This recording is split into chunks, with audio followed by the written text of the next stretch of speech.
Welcome back to the deep dive. So, have you ever found yourself just completely frozen by choice? Maybe trying to pick a movie on Netflix, or you're looking at a restaurant menu online. It's got like 50 different options, and suddenly your brain just, well, stalls. You know that feeling. You just cannot make a decision, even though you've got all the choices in the world.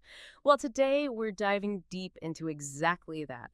Our source material comes from some really interesting work called Overthinking Paralysis, The Cost of Endless Choice. And our mission today, really unpack why having loads of options can sometimes, stop us cold, make us less productive, and yeah, maybe even less happy. Okay, let's unpack this.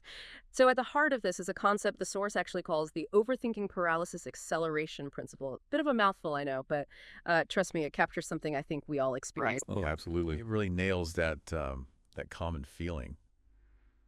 The more choices you put in front of someone, the harder it actually gets to decide. And it pushes you eventually to that point where you just throw your hands up like, whatever, I don't care anymore. It's so counterintuitive, isn't it? Because we think we want all the options to find the perfect one. Yeah, and the source points out how it actively sort of diminishes your ability to decide, especially when you're the kind of person who's always thinking, maybe there's something better out there. That endless comparing, weighing the pros, the cons, until you're basically just stuck. You can't take action. And the deeper you dig, the more equal everything starts to look. All the pros and cons just kind of balance out. It's like trying to choose between 50 shades of beige. You just hit this wall, this mental and emotional exhaustion. Your brain basically says, okay, shut down, whatever, anything's fine. Right, that I don't care anymore moment. No. It's so real. Your brain just quits. But what's actually going on underneath, like the architecture of it, how do we get there? This is where it gets really interesting. It really is. So the source breaks down the structure into three main parts. First, you've got what they call the option expansion paralysis phenomenon. Fancy name. But it's basically when you analyze so many choices, they all start to seem equally good or equally bad. You just can't tell which one's actually better. Like staring at that wall of pasta sauces you mentioned. Exactly. They all just blur together. You can't pick one. Okay, then the second part is internal loop overload. This is that little voice inside, right? Constantly asking, is this really the right choice? Should I check again? What if? It creates this like feedback loop, like a computer stuck on repeat. And it just drains your mental energy, your cognitive resources. Uses up all your mental RAM. Precisely.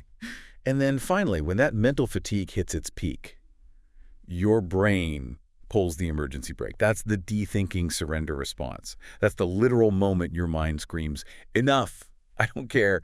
It's almost a self-preservation thing. Wow. Okay, so that's the how. What about the when? When are we most likely to fall into this trap? Are there specific situations? Yeah, definitely.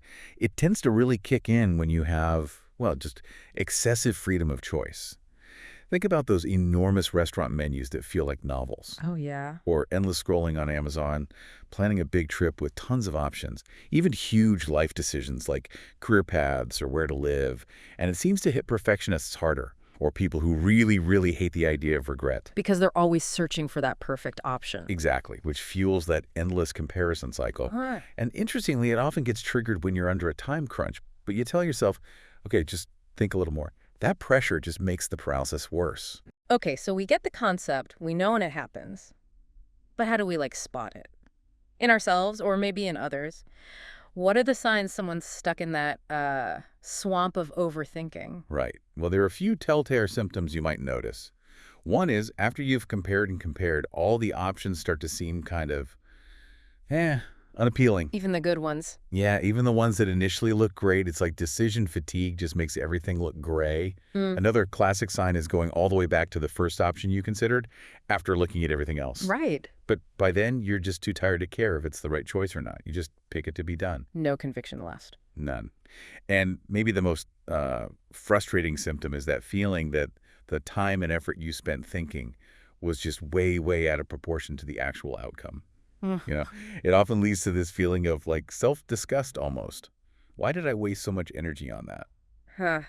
That effort to outcome thing really hits home. It's maddening. Let's make this even more concrete. What are some everyday examples? Where does this pop up?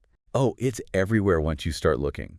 Like spending 10, 15 minutes staring at a menu in a family restaurant, getting totally overwhelmed, and then just defaulting to your usual order anyway. Guilty. Or, spending an hour on Amazon comparing reviews for, a phone charger, reading every single pro and con, Mm. and then just closing the tab without buying anything because you're exhausted.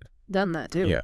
Or struggling for ages to pick the perfect gift for someone, getting totally paralyzed, and then just giving up and writing them a card instead.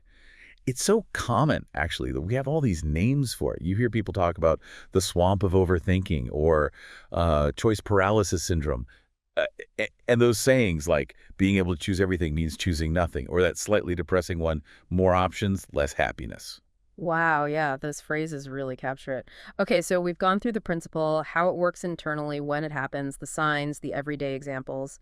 So, what's the big picture here? What does it all mean? And maybe more importantly, what's the path forward when we feel stuck? Well, I think what this really highlights is that paradox, right? Mm. That freedom and this abundance of choice we value so much Mm. can actually backfire.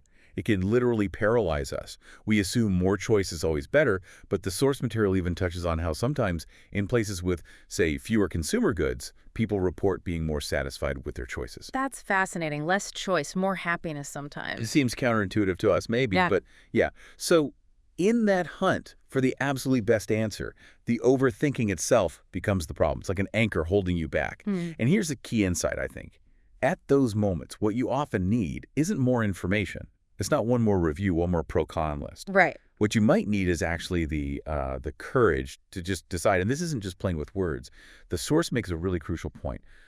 Thinking and deciding are actually two different skills. Ah, okay. We're often taught to think our way through problems, analyze everything, but this shows that sometimes the solution needs a different mental muscle. Mhm. It needs the decisiveness, the courage to just make the call. Thinking versus deciding.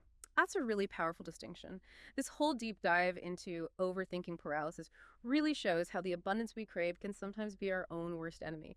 So maybe the next time you find yourself stuck, staring at that endless menu or scrolling forever or facing a big life choice, just take a second and ask yourself which skill you're using. Are you still caught in that internal loop, just digging for more data?